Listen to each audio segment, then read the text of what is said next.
for an incredible couple of days. And just for anybody that I haven't met yet, I'm Jack Spalding. I'm Executive Director of Strategy at Planet. We are thrilled to host you guys this week. We're going to bring you over to our agency tonight. It's going to be a super fun night, so we're looking forward to that. I just want to take a few minutes to kind of give some context for what this conference is about, what we hope you'll take from it this week. You probably learned in history class that Baltimore is the birthplace of the Star-Spangled Banner. Or if you didn't learn that, you learned it from our invitation for this conference, so now you are educated and you know. We're actually going to see that fort and that flag tonight. We're going to take you on a little tour around Baltimore. Super close, it's like a couple blocks from Planet's office. So history was made here, and you guys are going to be witnesses to that. So we chose this theme called What's Your Anthem? And it's not just about history and looking back, but really looking forward. You guys are all rising stars, you're bright stars within your agency. You're all presumably creating your own anthems, belting out your own tunes in your own special way at your own shops. And that's what makes this network amazing, is that we're this collection of really eclectic, everybody's got a different personality type. We all do things in our own way. And we're calling that your anthem, right? And so this conference is about finding what that is for you and starting to shape it, starting to cultivate that, starting to make it work for not just you, but for your teams. We think how you define your approach and the moves that you start to make now can define the trajectory of your career for decades to come.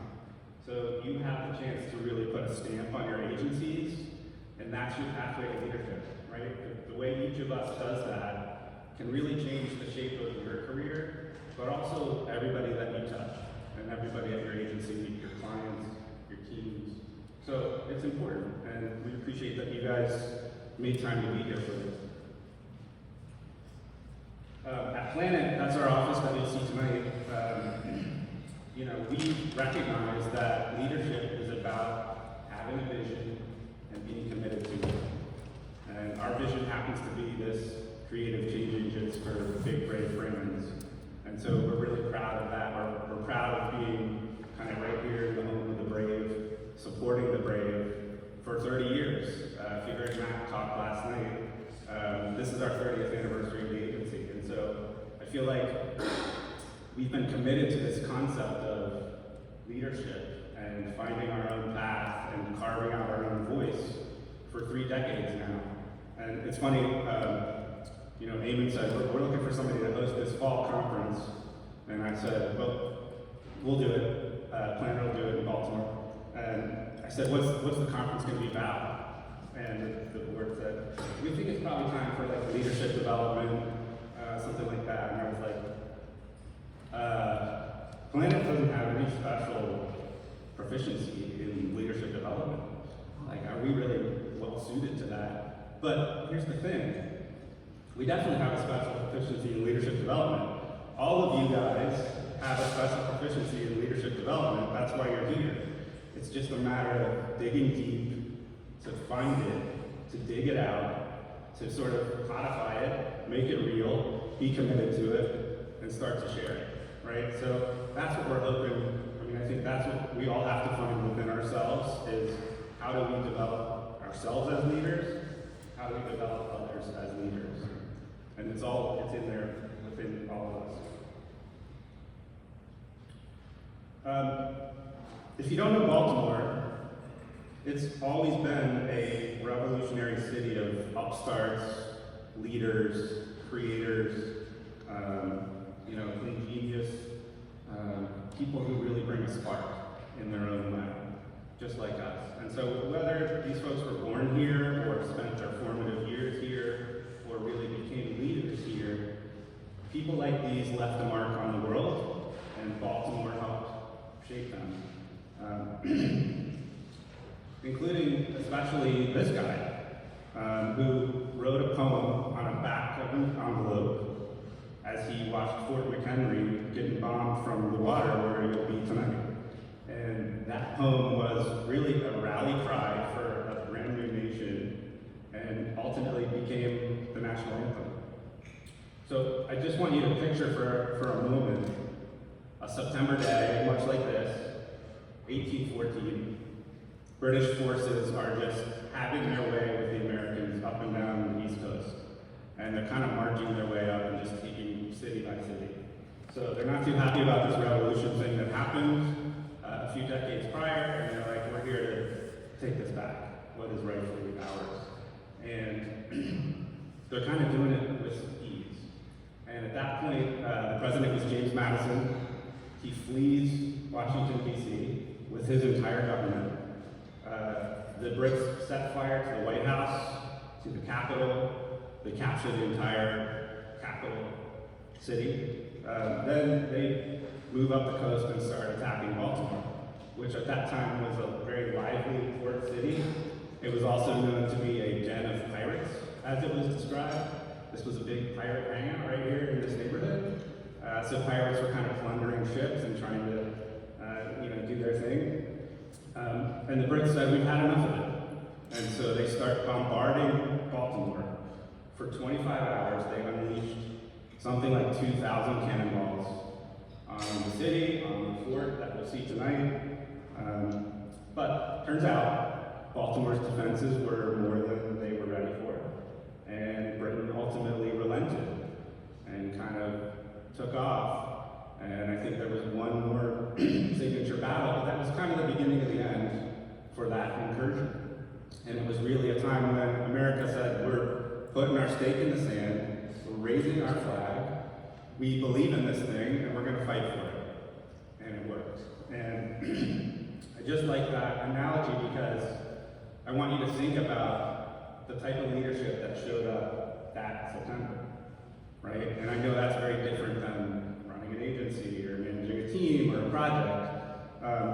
But what's in common there is every type of leadership requires strategic thinking. It requires you to be decisive, to be committed to something, to build a team, to have a coalition that you're able to bring along with you to rally behind your cause. And so, we all know that leaders don't just lead when the times are good, right? You lead when the chips are down too, and that's when it really shows up. That's what happened that day. That's what we all have to learn to do as well. So I hope you'll use these next couple days to think about what that means for you and how you're putting yourself, your agency, your team, your clients, everybody on that map, right? This conference is about exploring those pathways. And you're gonna have to figure out what that means for you, right? Like we're gonna have some great speakers who are gonna teach you, but you have to apply that to your own unique circumstances. So I hope what you'll learn is, how do I find my style, right? We're gonna hear about the predictive index in a moment. How do I adapt that style to other folks who may not share the same style that I have, right? So how do I modify to meet them where they are? How am I resilient in change and in adversity? When the times are tough, what do I do? How do I show up then? Might mean I have to shift my approach a little bit, right? So I hope you'll take some of those lessons away from the next couple days.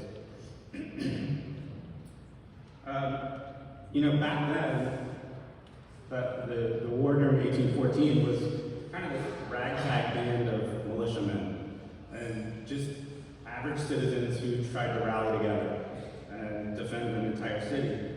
Today, you're part of this really well-oiled army of allies that we call AIMN, right? Independent agencies coming together in support of each of us. And so I want to echo what I think Matt and Misty said last night, and it's kind of the advice that I give to folks from Planet who go to AIMN conferences. Find your allies. Get out of your shell. Talk to the person next to you, even though you may not know them at all. Get to know somebody. Find a kindred spirit who may have something in common with you, or perhaps they don't. But chances are, if you make a couple of new friends, you're going to discover somebody who has navigated a challenge that's similar to yours. Or maybe you navigated something that you could be a hero to them with. So I would just ask you, make those friends, find some folks that when you go back to your own agencies, you've got somebody that you can call upon, that it doesn't just stay here in this room, that you've identified some folks that you feel like, I'm gonna go back to that person because they know what I'm dealing with, even if they're just an empathetic ear, they can help me through this, or I can help them through their thing.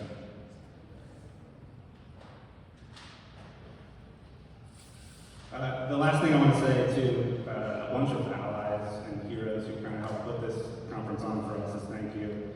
First to you guys all for making the trip. I know some of you had long journeys, so we appreciate it. Perhaps when you heard this was in Baltimore, you thought this is going to be like The Wire.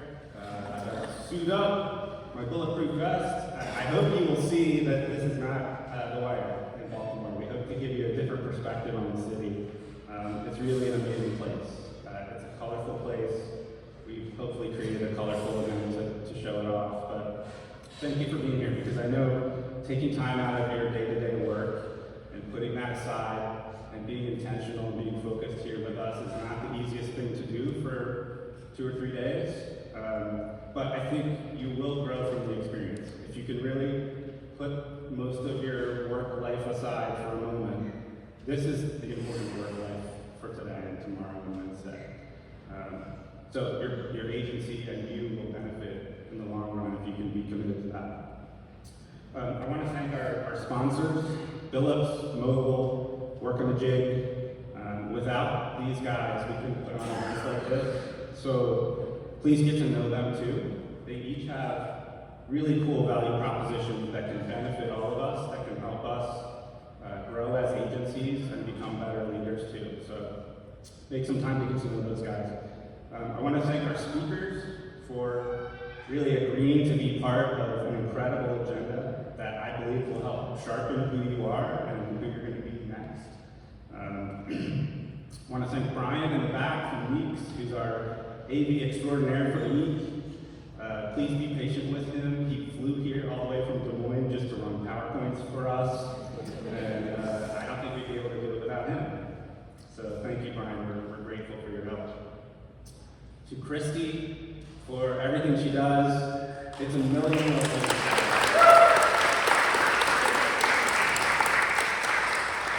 Christy is just constant enthusiasm and support. She's a tremendous asset for this network, and we're so lucky to have her on our team. So thank you, Christy. Ilya, if you haven't met Ilya, she's brand new. She's on Christy's team. She has jumped right in. She's getting married this weekend, and she still came here to Baltimore to be here with us today. So, congrats, Ilya. We're so glad you're here. She has immediately made an impact on everything from touching up PowerPoint slides to improving our communications to really just being a supporter. So happy to see where you go with this after the wedding and honeymoon and all that stuff. And the last group I want to thank is Team Planet for helping put this thing on. So my boss, Matt, for agreeing to do this. I think, as you guys can imagine, a conference is not a small undertaking, and so having support from the top, really having an ambassador and a believer at the head really helps make that work. Kate is in the back taking pictures, taking video. Thank you, Kate. She may stop you and ask you for some comments about Eamon, or we'll try to get you involved on camera. If you don't like that, you can say no, but she's here to capture this so that we can help share the story of Eamon with other folks as well. And last, to my partner in crime, Daisy. Where's Daisy?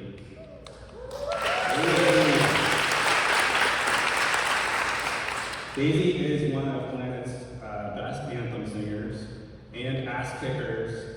She is awesome. I've probably talked to Daisy more than I've talked to my wife over the last several months. But she is an absolute champ who has totally kept me in line, kept this conference in line to really make this happen today. So thank you, Daisy, for bringing your energy. This is the person who really runs the show. So if there's problems, talk to Daisy. And there's a huge group of folks back at Planet that I hope you'll meet tonight who helped create this event. So if we could, just a round of applause for everybody.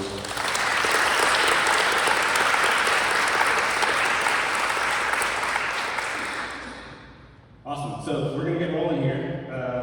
Any questions before we get into the first keynote? We're good? Still awake? Excellent.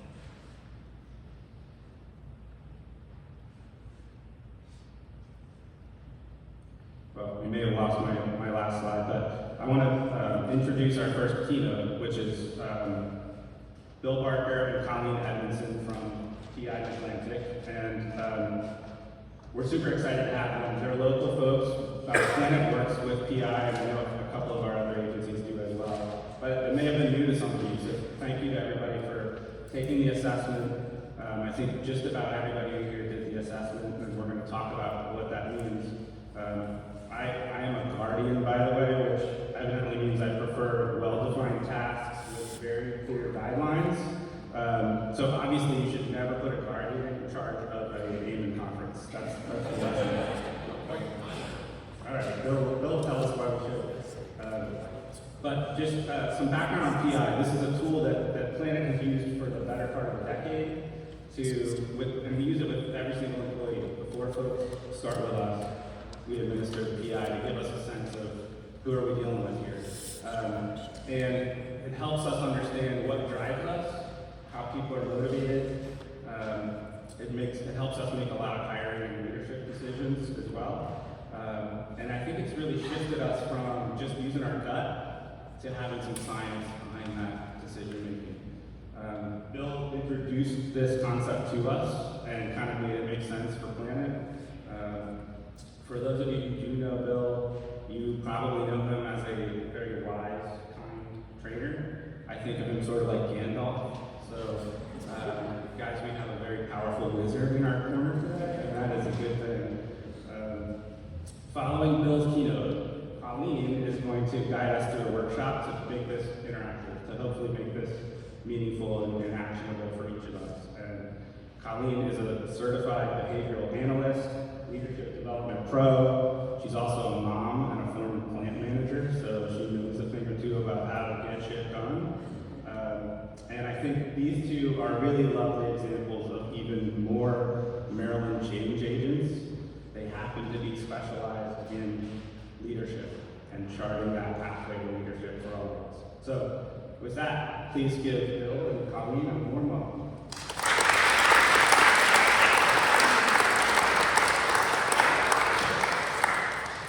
Thank you. So I was born in Baltimore, and in the northeast corner, but I remember all this downtown area long before all the development. So I guess I'm considered an old dog of sorts, because I can remember when harbor was thoroughly polluted, things floating in the water. There was no harbor place. None of this was developed. So we've come a long way over the past almost 72 years. Right? So anyway, so I did want to introduce Colleen. And so I'm the old dog. Here is the new, young, taking over version of what I did. I'm not going anywhere immediately, but succession planning is always part of leadership. You always got to make sure you've got people behind you that are getting developed in order to take your place at some point.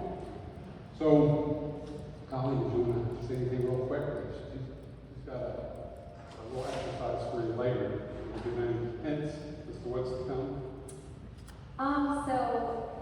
We talked about, we're going to learn about some self-awareness and us as individuals, and then in the workshop we're going to learn how we can work as a team better and collaborate more and communicate effectively with others. So, everybody did their assessment. I've got 56 assessments in my file. I think there's about 42 people here if I counted correctly. So, I guess some of these people must have I'm late or missing in their assessment. But regardless, what we wanted to do is focus on leadership and management of people. Right? So my understanding is many of you are in that development stage of becoming leaders. Some of you have been leaders for a little while. But regardless, even if you've been a leader for 30, 40 years, nobody ever knows it all. And so there's always things to learn, adapt to, adjust to people around you. And of course, this tool is one of those things that helps you do that. So one of the things that we're always concerned about is understanding how are employees motivated. So how are they motivated, by what, by whom? So whenever I ask that question of managers, usually get one of two answers in terms of the manager's responsibility, the leader's responsibility. One of the answers is, I have to understand how to motivate the people that report to me. The other answer is, I have to understand how the employee is motivated. And that second one is the one I like most because it's the one that fits best in terms of utilizing a predictive index behavioral assessment, because it talks right about how people are motivated. But first, sometimes people do these assessments and they think you're getting put into a little category and you're stuck there for life. Actually, it's nothing could be further from the truth. Understanding a person's what we call profile helps us get much better context to, yes, predictor index. Right? So they obviously picking the predictive index here. But it gives us much greater insight because a manager left to her own means, his own means, what do you think they're going to do when the pressure's on in terms of trying to figure out how to appeal to somebody? Well, they go their own way of doing things. Right? Put somebody under stress, pressure, they always go to their true, natural style. So even though we may all agree, at least intellectually, that we're different until the pressure's on. And then I want you to be just like me and things the way I do. And that could put somebody into a bad situation because although we're all capable of adapting and adjusting, sometimes the adaptation is too much, sometimes it's for too long. So if we understand how people are designed to operate, we got a real heads up. So a little word about tests and assessments. There are tons of them out there. I'm sure many of you have completed multiple assessments, at least one or two. Myers-Briggs is a favorite. A lot of people might have completed a DISC assessment. All those assessments are very, very good.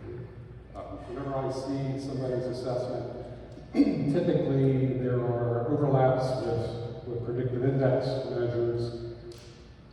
I was a client for 3 years using predictive index from 95 to 98. And I used it, but had I used another assessment, I might be standing in front of you now talking about that other assessment. And so very good assessments out there. Predictive index doesn't have a hand in things, although it does maintain high degrees of reliability and such. We'll get to that in just a moment. But one of the keys about assessments in the workplace is you do not want it to be an overt thing to measure clinical attributes. So we're not shrinking anybody's head with these things. So you've got Americans with Disabilities Act things to consider. So this assessment is safe to use in that regard, plus any other EEO issues that you may have. So, where did PI come from? So this assessment's been around since 1955, although the roots of the assessment go back to World War II. A fellow by the name of Arnold Daniels was a navigator in the Army Air Corps. He flew his required number of sorties, but the Army said, "You're not done. We want you to help us figure out what makes a good pilot. He got involved with psychologists because he was not a psychologist. He was in school for things other than that. But he really enjoyed this psychology aspect of things, so he kept at it post-World War II.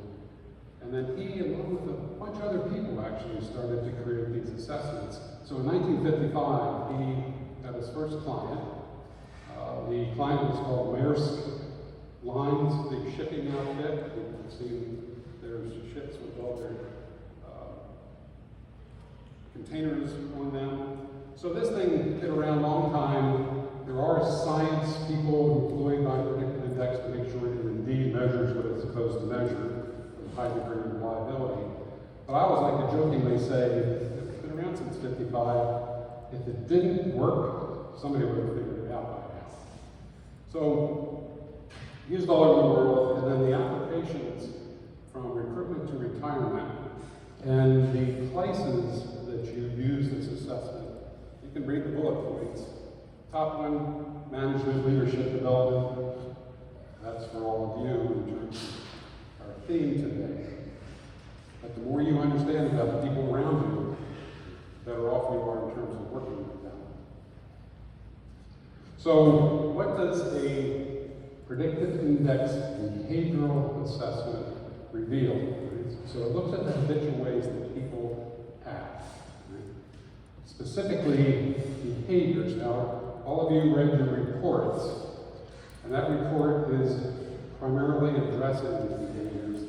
At the very end, there's a little section called management strategies. And the management strategies relates to what we call motivating needs.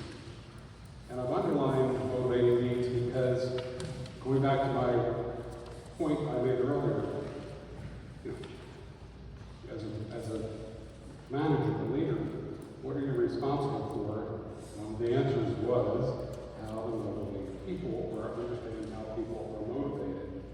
And that section there, I'm reading it now, you can see how it relates to how you like to approach things. And if you're able to approach things in a manner that you're comfortable with, that comes natural, then you're more likely to be able to do your work in a much more satisfactory manner. So this assessment has three components in the graphs. Now, sidebar, I've got 3 clients in the audience. All of you will move to this new software. So if you're looking at this thinking, Bill, we only have 3 anymore, we only have 2. That's true.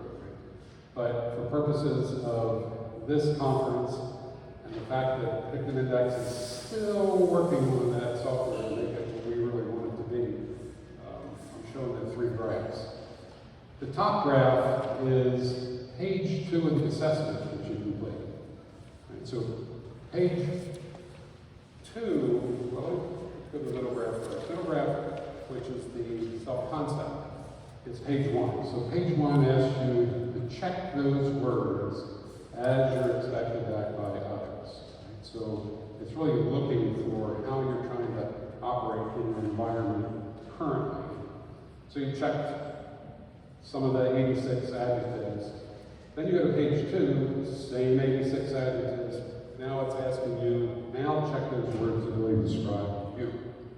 Of course, that's what we're most interested in. And the nice thing about that piece of data is once we have it, we don't need to get it again. And so the general rule is this: once a person has emerged from adolescence into the world of being an adult, you can complete this assessment, and this part of the assessment, this part of your personality remains true to the end.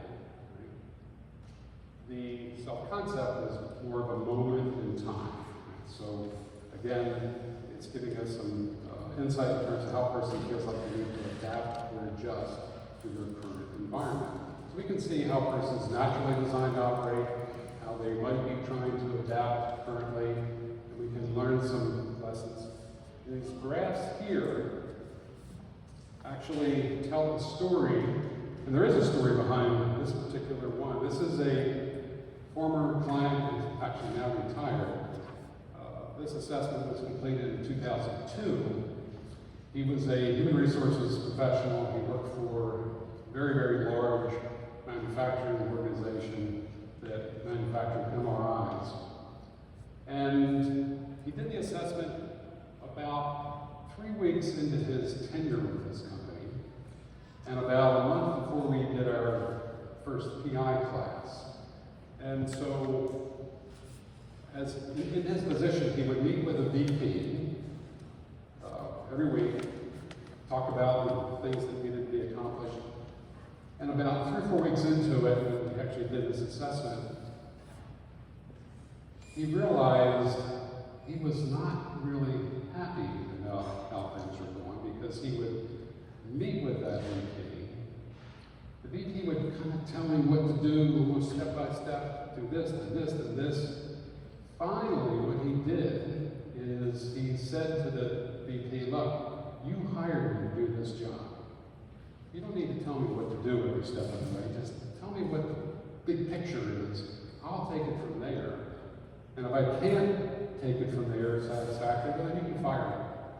The VP looked at him and said, well, that's great, because your predecessor, I had to tell him everything to do step by step. So this assessment, in terms of the self-concept, he completed this assessment before he had that conversation. So he was pretty darn frustrated at the moment he did it. And you can look at these graphs, and without knowing anything about them, you can see they're different. And so, from our perspective, this is telling us a story. In this particular case, this is a big change he's trying to make. And from my perspective, there's some definitely yellow flags waving that says, attend to this issue. Fortunately, at the time we got to the PI class that we did in this organization, he'd already attended to it himself. So had he completed the assessment after that circumstance with his boss, that self-concept would look much different. So when we look at these things, we're looking at what comes natural, and then for that moment, what might be going on, if anything. Right? So all of you have your assessment. You can look at that little graph. If it's significantly different, then look at the date that you did it. About 65% of you just did this assessment. The others, I've had them from many years past at other AIMED conferences. So whatever that self-concept shows for them, well, relates to that point. All of you where you just did it in the past 3 or 4 weeks, well, if there's a big change, right, maybe after this you'll be able to pick up what might be different, or if you want, you can just stop by and ask Colleen and myself, what do you make of this? And then we'll ask you a bunch of questions, and we'll come and figure it out. And maybe even help you figure out, try to ensure that things are on the right track. So assessments are nice tools, but they're just a piece of data. Right? So we never ever want to get ourselves all wrapped up in an assessment.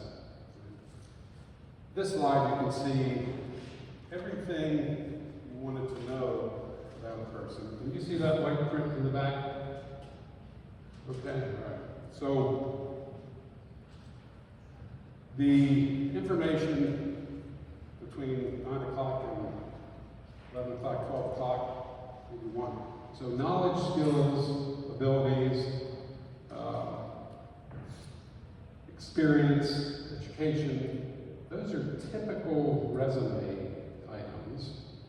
And when people are applying for jobs, that's usually what they offer up.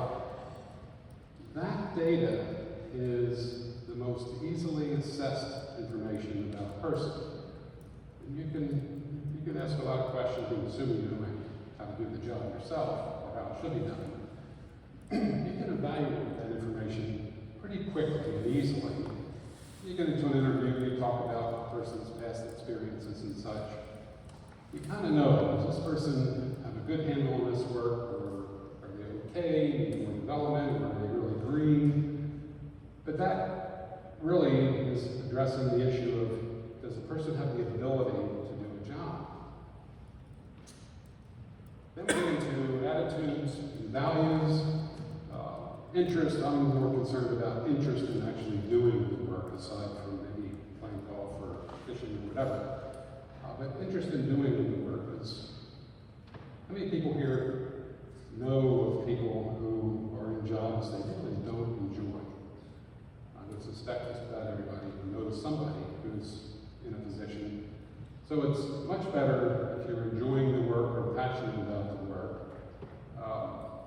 That really helps significantly. Then we have down there where it says physical and mental health. Now, we can't measure that. We aren't measuring it because we've got ADA things. But all of us observe the emotional maturity of people. And that's a big deal because when things don't go your way, well, how do you respond to that? And all of us have seen people not respond well. All right, we can all be vulnerable now and then, but the ones who do it not well again and again and again, throw things against the wall or otherwise undesirable behavior. Right? So that emotional maturity level is low. That can be a real distraction. The other end, of course, is the person who's cool as a cucumber, can handle all the stress, pressure. Most of us are somewhere in between. And there are assessments out there where you can evaluate EQ.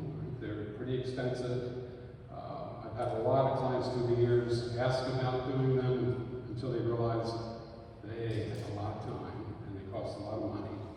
But the real key is you can get a handle on that just by observing an individual. Even in an interview process, if you really conduct the interview well, you can uncover EQ in people in terms of their past experiences.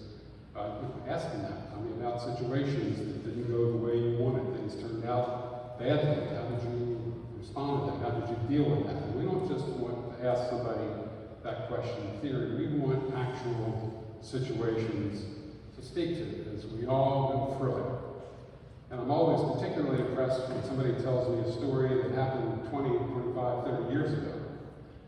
Because if it happened to me back then and it's still fresh in their mind, that means it probably made a really big impression on them, and they probably think about that as they're conducting themselves in the workplace, because it's inevitable you're going to run into situations that don't go your way, and you've got to work through it.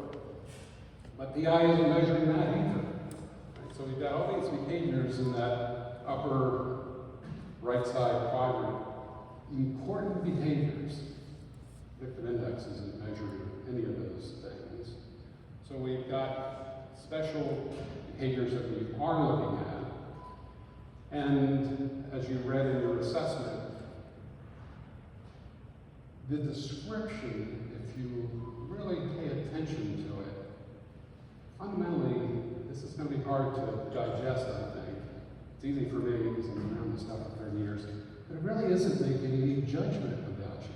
Right? The fact that it says aggressive or cooperative, yeah, but what's that really mean?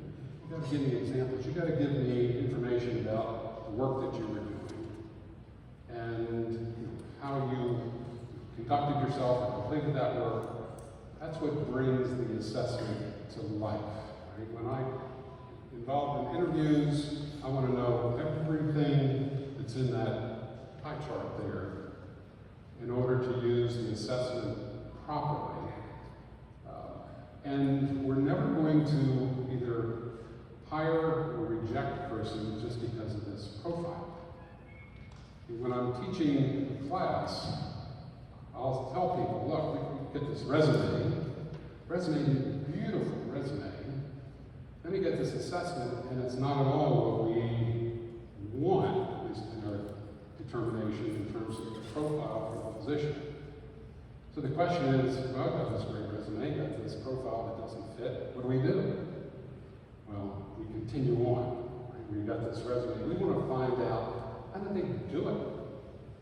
Right? Assuming they were successful in this position, right? Even though this profile is not congruent with what we believe it should be for our organization, how did they do it? Now, Oftentimes, we find out the environment in which somebody operated was very different from the environment in which they're going to work here. Right? So here's an easy example: is a person maybe works for a very controlling, firmly gripped boss who wants to make sure all the steps are handled perfectly. Another person could work same job, but for a boss who says, "Look, you're in charge of your job, you make things happen. We'll just talk once a week or once a month in terms of making sure the milestones are being met. Otherwise, you're in charge." Two very different expectations, and as you would probably conclude, two very different types of people who would like to work under those conditions.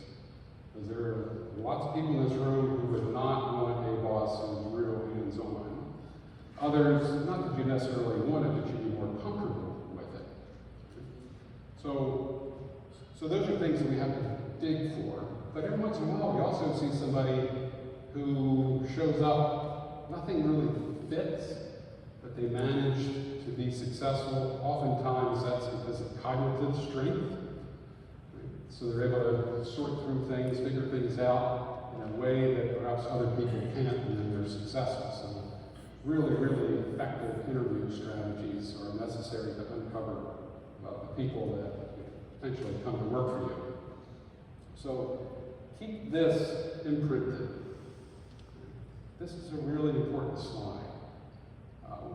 Again, predictive index behavioral assessment, valuable piece of data, but it's just a piece of data. So, looking at your profile, you see the A, B, C, D. These are the four fundamental drives that we're measuring. Actually, there's five that will be down the bottom. But four are the primary ones that we're focused on: dominance, extroversion, patience, formality, or the labels we give them. So for dominance, the behavioral motivating need behind it is this need for control. Depending on how much dominance is in your profile. So further to the left, a little bit. In the middle would be an average amount. To the right, higher levels of the need for control.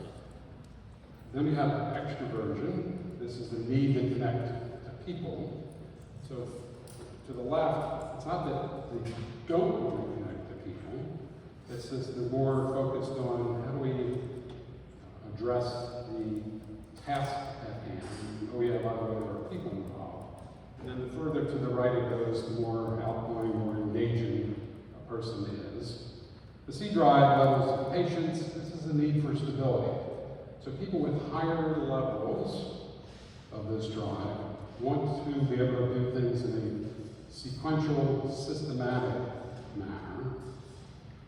On the left side, we call it the lower part of the graph.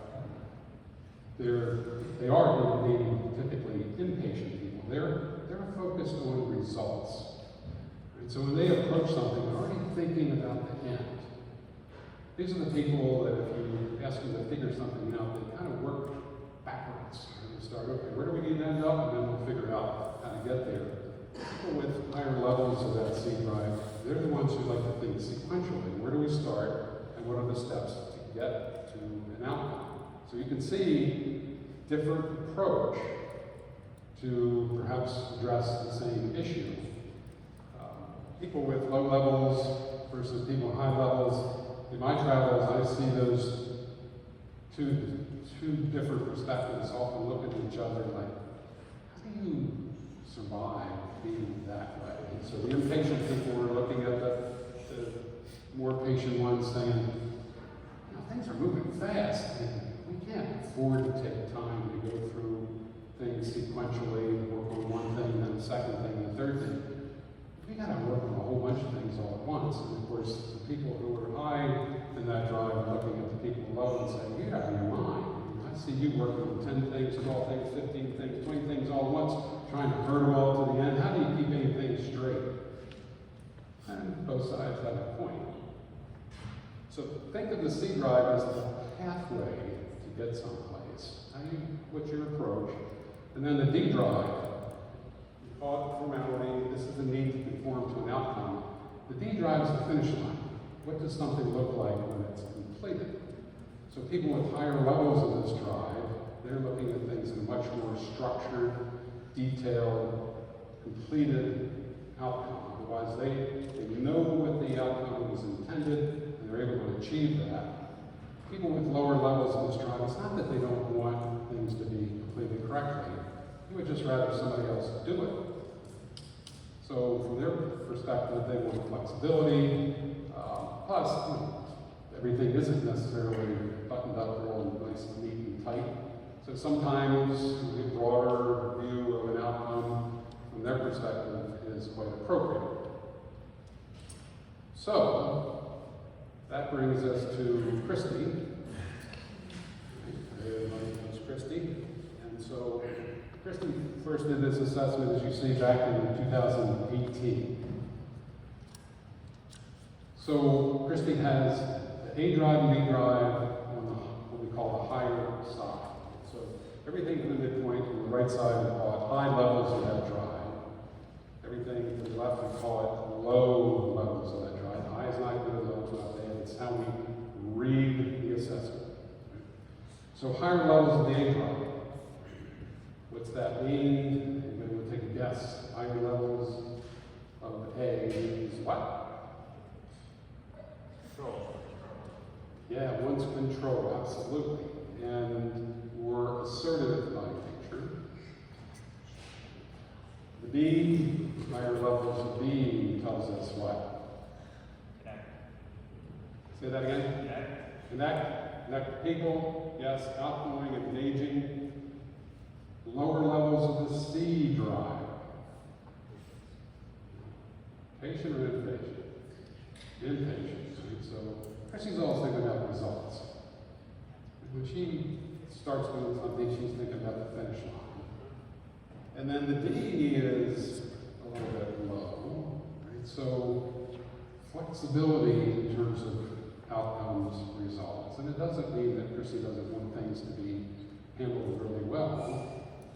But that's why we have Daisy, who has a high D, right? Jack's a high D, right? So they want to make sure things are more detailed and structured. But Christy looks at things in a much broader context. Christy likes to think about how do we accomplish a whole bunch of things simultaneously to make the whole plan come together. And so this profile typically does quite well when there are a lot of moving parts and you've got to kind of herd a bunch of things to a particular outcome, like running a conference. But there's another thing too about these assessments in terms of the level of intensity. And you see these little tick marks here, and every 5 you see a hash mark. So we look at those to determine how strong are these drives. And so we have what's called a sigma scale. So many of you completed a statistics class at some point in the past. Maybe not necessarily your favorite class, but nevertheless, you might remember reliability. So 1 sigma, or 1 standard deviation, is 68% reliability, 2 is 95, 3 is 99.5. So we can see the level of intensity by looking at these drives, by counting the tick marks. So Christy's A drive is not quite a sigma high. So even though she's focused on controlling things, it's not like she has to control every little thing that comes down the pipe. There's flexibility in her. If this A drive were right up here, well, it'd be a completely different Christy. I mean, she would be demanding that things be her way, most likely. Not necessarily. I mean, that's where the EQ part really comes into play. Colleen and I were with a client of mine last week. Colleen taught the class. We had one individual in the room whose A drive was all the way up here. And it had a little arrow meaning it was more than 3 sigmas. But I interviewed this guy before he came into this organization. Real super high EQ. High levels of self-awareness. And so even though nobody ever has to make a mistake in terms of what this guy wants, but very considerate of the people around him in terms of ensuring that they get to voice their point of view, make sure he listens to what people have to say, and not just make demands that if things be his way, or the highway kind of thing. So, no narcissism in that guy. Right? That's a whole other topic in terms of narcissism, but we don't measure that, of course. So, Christy wants to be in charge. She finds it easy to engage. You see the lead drive is not quite sigma high. Again, if that B were 2 or 3 sigmas, as outgoing as Christy is, it'd be even more so. And then the C drive, impatient, results-oriented, trying to move things to the edge. She's herding a bunch of cats to get things completed. Now, the D is low. Does that mean Christy wants things to be broad and focused? No, Christy's got her mind on a bunch of things to get completed, and then the true detailed people are the ones that make it happen. Right? So in this case, Daisy has been a big help handling details. Anybody want to guess what Daisy's D drive is? It's high. Right? So she's in the right spot to give Christy a hand. So, motivating needs for Christy, that A drive, independence, control of own activities. Right? When she has that, she's happy. High D, social interaction and acceptance. So that's why she enjoys meeting with everyone here. The low C, variety, change, mobility, freedom from repetition. Here's an interesting thing. We'll talk more about this. But there's a lot of detailed people in this room, some of whom have low C's. So, who's got a high D, low C combination? So my question for you is, you really want details to be handled. What about routine detail? What do you feel about routine detail? Thumbs down, yes. Right. Because low C people want variety, change. So anything that represents routine can be a struggle. So we're going to talk about factor combinations here in a moment.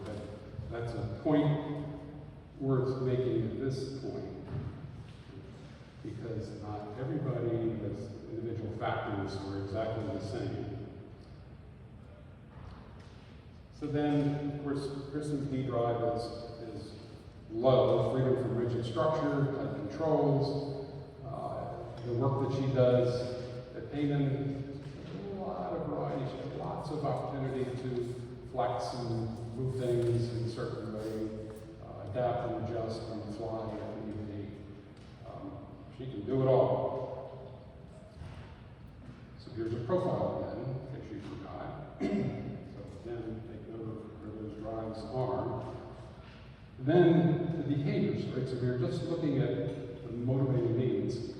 The motivating needs, when met, then you get the behaviors coming from that. So if you were able to observe Christy, and you see this independent, assertive individual, persuasive, outgoing, impatient, results-focused, moving things along, juggling lots of activities simultaneously, and moving things to an outcome where there is indeed flexibility, well then you know Christy is, her motivating needs are being met because she can just be herself.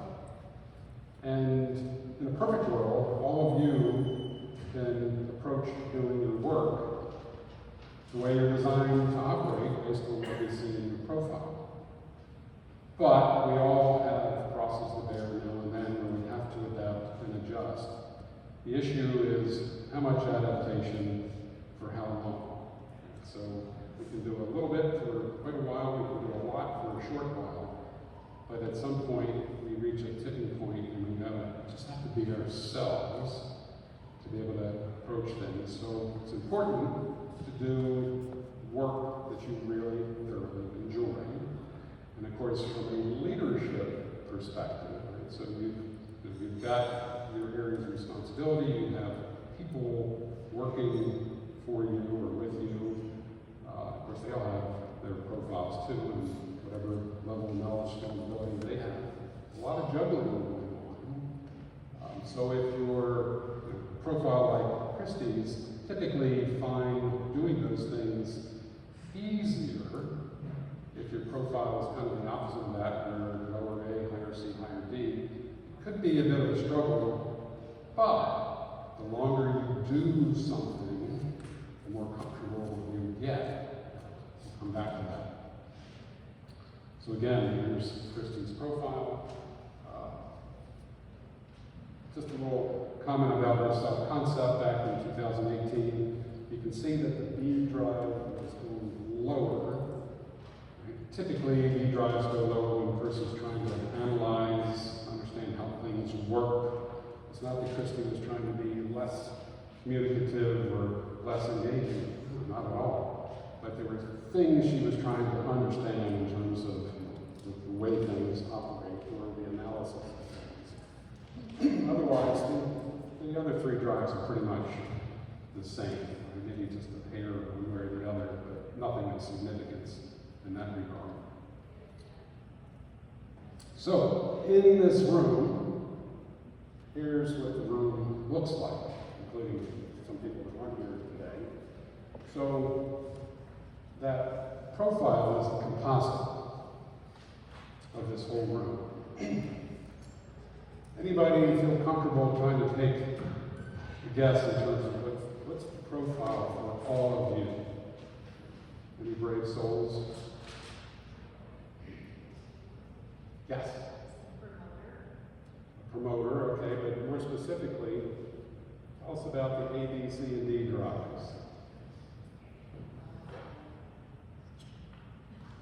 Where is that A, by the way? Right on the midpoint. So that means there's flexibility. So the A drive measures what? Control. How much control, if we lump all this together with this group, try to exhibit? It's right on the midpoint. Yes? Oh. I'm sorry, say that? Well, yeah, I mean, it would be an average level since we do have the A drive on the midpoint. And of course, we're offset by the fact that just about half of you have lower A's and half of you have higher A's. Right? So working together,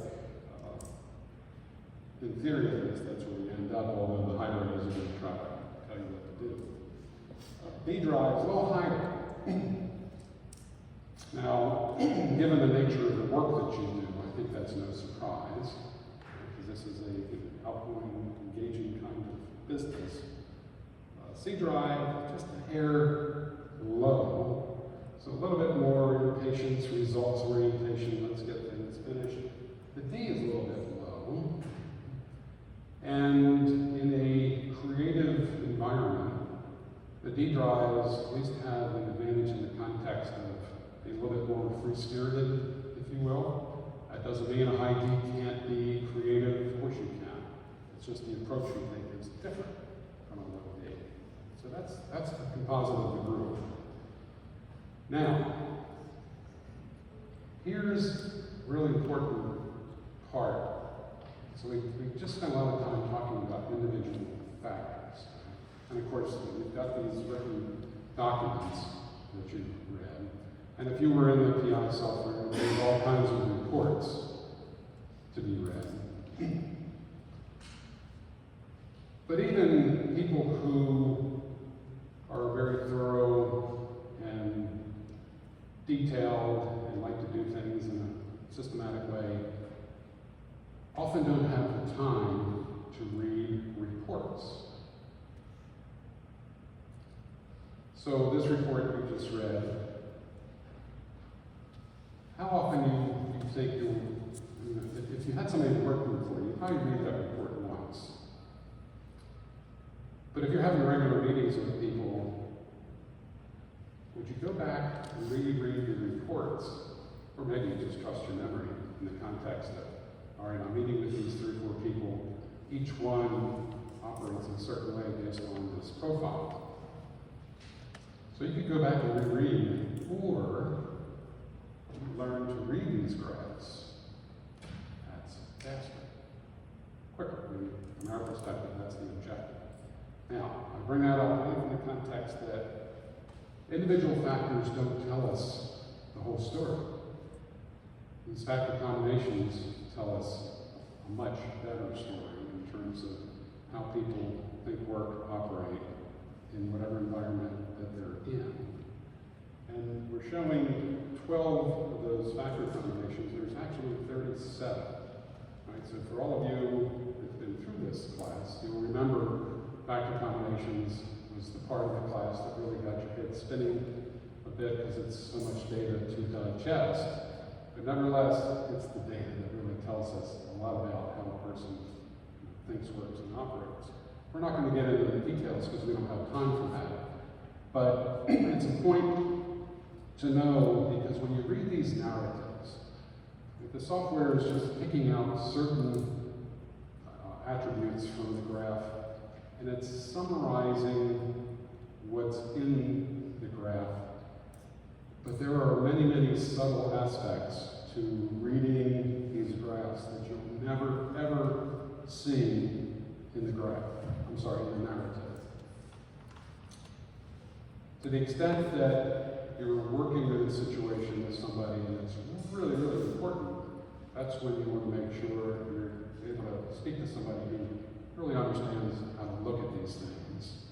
And of course, our objective is always to teach our clients how to read and understand these graphs, and of course, provide the support on an ongoing basis to be able to apply the information. So we take very seriously, understanding that, because those of you who have looked at these things, you're going to use them again and again and again. Enough there. So let's talk about leading and managing. 2 different parts of being a boss. And the issues come down to, what are the behaviors that naturally fit managing people, and what behaviors fit leading people? Anybody have a thought about the differences between the two that you'd like to offer up? All right, then we'll continue here. So, one of the keys is awareness of yourself as a boss. How do I operate? How do I project my expectations? And of course, then, who am I projecting to? How do they receive the information? Do they receive it in the way that I truly intended? Yes or no? Often enough, the answer is no, or maybe not. But if you know who your audience is, you're much more likely to be able to adapt your message to fit your audience. Right? So the business that you're in, that's what you're doing. Right? You're trying to think, who are we marketing to? Who needs to understand what we're trying to project? So you're always, just the nature of what you do, you're thinking about people on the receiving end, observing what it is you put out. The other thing is risk. Think about, even for introspective people, they're quiet until they get to know the people around them. But getting to know the people around them is essentially taking away risk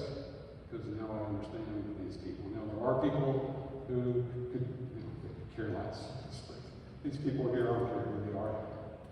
But assuming that there are people who want to engage, because it's their job, they need to the extent that they're comfortable doing so, represents an issue of risk, but risk is involved in everything. So, who are you leading? Who are you managing, right? So, what's the difference between leadership and management? Anyone take a stab at that? You're going to be speaking to more couples. You can be a leader without a title. It's true. Oftentimes, people are leaders before they become such. I think a lot of it comes down to these questions right here. Are you aware of the risk? How much are you willing to take on for yourself? How much are you willing to pave that way because it's not yet there versus managing what's right in front of you? There's a strategic vision component to leadership. Right in the back, catch that? All right. Excellent. So, how much information do you need in order to be able to project whatever message you're trying to project? How much time do you have to make a decision? Part of what works on leaders and managers is the element of time. And they don't have the luxury of enough time. Especially if you're a cautious, deliberate person. Got it. Cautious, deliberate person, then that pressure of having to make quick decisions with a little bit of data will wear on you pretty quickly, especially if you have to do it again and again and again. Meanwhile, we have other people who are totally comfortable with a little bit of data and making really quick decisions. So put them in a situation and say, look, we need this decision today. There's no information about it, call the shot. And for the most part, they're comfortable doing that. It's not that they necessarily prefer that, but they're comfortable doing it. Others, even if you're the most cautious person in the world, maybe you can muster up enough to go ahead and do it. If you don't want to do that every day, even if you want to do it every week, you can help it. So here's some contrasting leadership styles. The top individual, very cautious, deliberate. The bottom individual, more freewheeling, take charge, and move things along. These are essentially opposites, and graphically you can see that. So we have these reference profiles. That's what all of you have noted in your assessments, and I think your cards show that too. But reference profiles are really meant to be used at 30,000 feet. Because the reference profile that shows up from our perspective, only about maybe 2/3 of them actually fit the reference profile. The other 1/3 are actually straddling two. But the software has to make a decision where to place you. And so when Colleen and I look at these reference profiles, we often look at it and think, it's not really true. Right? So over today and tomorrow, if you want us to look at your profile and say, yeah, that's good, or it's 2, just let us know, we'll tell you. So what I did is I listed these reference profiles in the order of risk. So top left, all you Mavericks, are the Mavericks in the room? Right? You're most tolerant of risk and uncertainty. And then we have this continuum, one across to the right, and then the next, and promoter and so forth. And then the last one, specialist, operator, craftsman, guardian. Although those are just teeny tiny little differences. I mean, any one of those 4 could have been mixed another way.